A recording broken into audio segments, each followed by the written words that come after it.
Because there's so many people auditioning, right? It's not a lack of talent. That's not why you're not getting booked. It's not a lack of hustle, and it's not a lack of passion. That's not why people aren't booking right now. I think from what I'm learning is that it's about the numbers. It's a numbers game. So if you audition for a job for, let's just say, Ford, and that casting director or agent or voice seeker gets 1,500 auditions, how do you stand out? How do you walk out of your booth and say, I did the best that I could? If it's not for me, it's not for me. But I know that I did what it took to stand out. Do you guys use lead-ins? Do you guys, like, what kind of things do you do? I think the best thing that you can do is, getting to know the person you're casting for. If the person that's casting the job, if you're not paying attention to every audition that comes through with the way that they're asking for the slate or the no slate, or you know which casting director it's coming from and you take their classes and you coach one-on-one with them, then you start to learn those preferences because they're all different. We're all human. They're all looking for something different. And I think reminding us that, the casting are people too.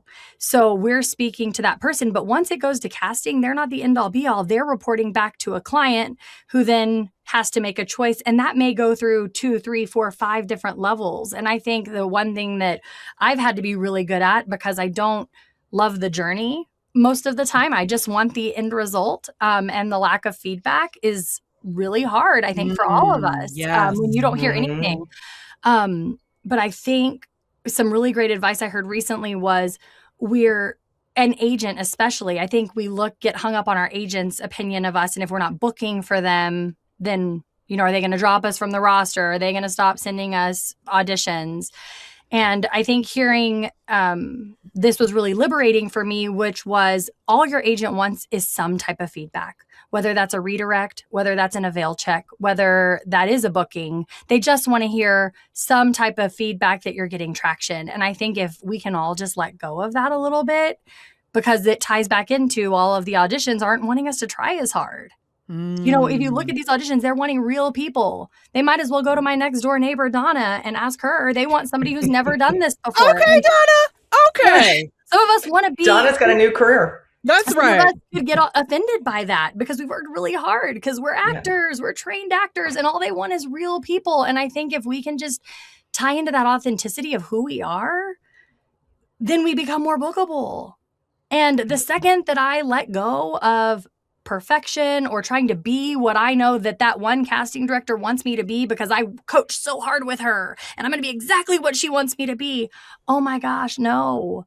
Just be in the moment, be present, and be authentically your version of yourself. And I think that that's what is a universal truth among casting. You hear it over and over from them. Is just be yourself. That's all that we can give. Jen, what do you think? Well, I agree with Ashton 1,000%. It's so true. It goes back to what I was saying about overthinking it. We can't know what's in their minds. If they're listening to 4,000, 5,000, even 400 auditions, come on. The ear fatigue is real. And I know because when I was on the agency side, that was my responsibility too, putting together select reels. And listen, I'd skip. I'm like, I don't like your slate. Moving on, because I had to get somewhere.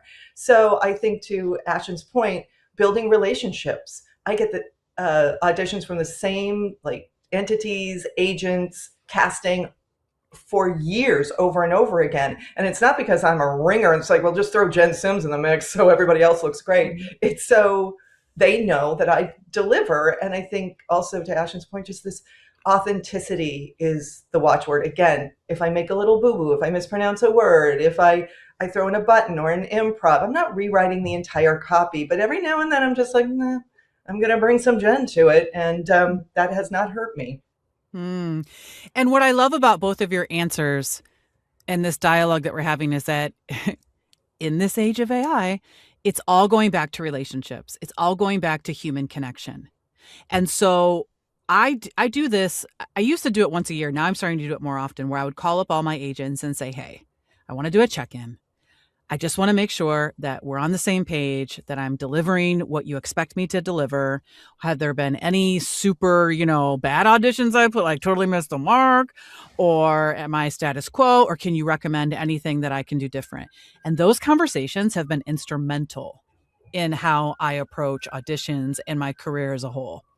And if you can reach out to the voice seeker or whoever's sending you auditions, or if you can take a class, if you're fortunate enough budget-wise to take a class being offered by a casting director that you know sends out opportunities, I think that will speak volumes and go much farther than posting on social media 5 times a week with, VO tips. Right. And everybody has their own thing. Everybody has their own thing. I get hard on myself because I'm like, oh, I should be doing more of this or more of that. But I think being true to yourself throughout this journey, because the comparison, it will steal our joy so fast. And I have just resided to treating this career kind of like being a gambler. Do tell. You make deposits. Every audition we make is a deposit. It is the same thing as me pumping money into a slot machine that is under the control, of the casino giants. And I don't know when my triple cherries are going to hit. I don't know when I'm going to hit the jackpot. Probably shouldn't say triple cherries are going to hit, but, you just don't never know when it's going to be your time. And so that's why we continue to put into it. And the more you put into it, obviously, the more you get out of it. That's just hard facts. Yeah. And I've heard some people also refer to auditioning as planting seeds. 1000%.